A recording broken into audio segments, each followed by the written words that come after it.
Taste the Daily. Chennai Virugambakkam கால்வாயில் அதிக அளவிலான பிளாஸ்டிக் கழிவுகள் குவிந்துள்ளதால் பொதுமக்கள் அவதியடைந்து வருகின்றனர். சூளைமேடு, பாரித்தெரு, தீநகர், MK நகர் பகுதிகளின் நீரோடை கால்வாய்களில் அதிக அளவிலான பிளாஸ்டிக் கழிவுகள் குவிந்துள்ளன.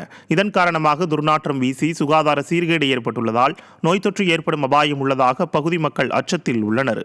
வெற்று விளம்பரம் செய்யும் திமுக அரசின் மாநகராட்சி நிர்வாகம் கால்வாய்களை சுத்தம் செய்ய முறையான நடவடிக்கை எடுக்கவில்லை என பொதுமக்கள் குற்றம் சாட்டுகின்றனர்.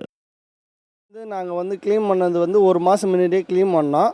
க்ளீன் பண்ணி எல்லாம் எடுத்துட்டு திருப்பி அது ஒரு மாதத்தில் இவ்வளோ குப்பை வந்துக்குது. இந்த குப்பை நாங்கள் எவ்வளோ க்ளீன் பண்ணி பார்த்தா மக்களுக்கு எல்லாருக்கிட்டையும் நாங்கள் சொல்லி பார்த்தோம், யாரும் கேட்கல. அது கேட்காம இருக்க எல்லாருமே தூக்கி இந்த காவாவில் தான் போடுறாங்க.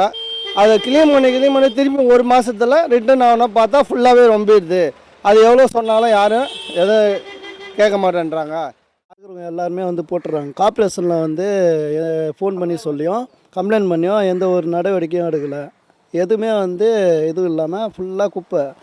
இங்கே ஜுரம், மலேரியான்னு வர கூட இதுவும் இருக்குது. கார்ப்பரேஷன் எந்த ஒரு இதுவும் நடவடிக்கையும் எடுக்கலை. இதுக்கு நடவடிக்கை எடுத்து இந்த குப்பையெல்லாம் வாரி இங்கே பின்னில் தான் போடணும் குப்பையை.